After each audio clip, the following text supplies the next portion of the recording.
Blues, your source for all things Everton. I'm James Pelton. I'm here today to talk about Everton being linked quite heavily at the minute to Kyle Walker. He's obviously going to be leaving Man City this summer. Spent the last 6 months on loan at Milan. Didn't go too well. And he's obviously going to be leaving City there for the Club World Cup at the minute. And he's obviously not part of the squad. So, yeah, Everton now being linked to him. We've obviously just said goodbye to another, older English right back who's won plenty in the game and been part of some decent teams. So maybe it's an easy link to make that way. We desperately need a right back, in my opinion. We've had Jake O'Brien play. There's obviously a centre back. Nathan Patterson's kind of the end of his Everton tether, I think, and obviously Seamus Coleman's kind of injured all the time. So definitely need another right back. Kyle Walker, I think it's just a kind of classic case of do the pros outweigh the cons. In terms of cons, he's going to cost a lot of money in terms of his wages. Been on big money at City. I'm sure he'd take big money drop to stay in the Premier League.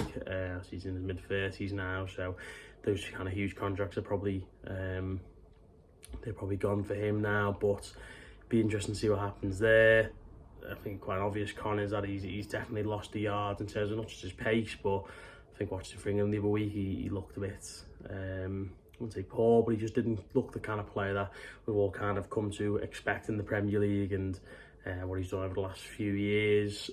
I say Milan, he's come on the back of a really poor 6 months. He had some stuff going on in his private life, which has kind of come out, and I'd be shocked if that hasn't kind of impacted his form, because, as I say, just only a year or two ago, we were talking about him as, he'd now solidified himself as kind of the best right back to ever play in the Premier League, and it's kind of at this point now where it's like flipped on its head entirely. It's crazy how quickly things change in football, but they're the kind of major cons. Is that how good is he anymore? And he's going to be on a lot of money. Obvious pros though, he's got 90 odd caps for England. He's won trophies aplenty at Man City.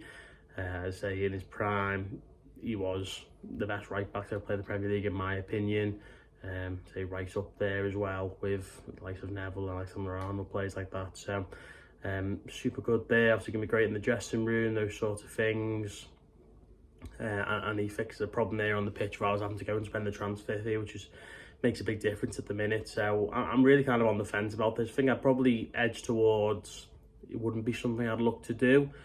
But I think the options this window, it's going to be really tricky for us. And then if we can save some money somewhere in the long run in terms of not paying a transfer fee for a player and maybe saving on PSR in that way, then that's where you're looking at and say this could be a move which benefits Everton. But yeah, it's interesting. Let me know your thoughts down below anyway, and we'll see you next time. Nice one.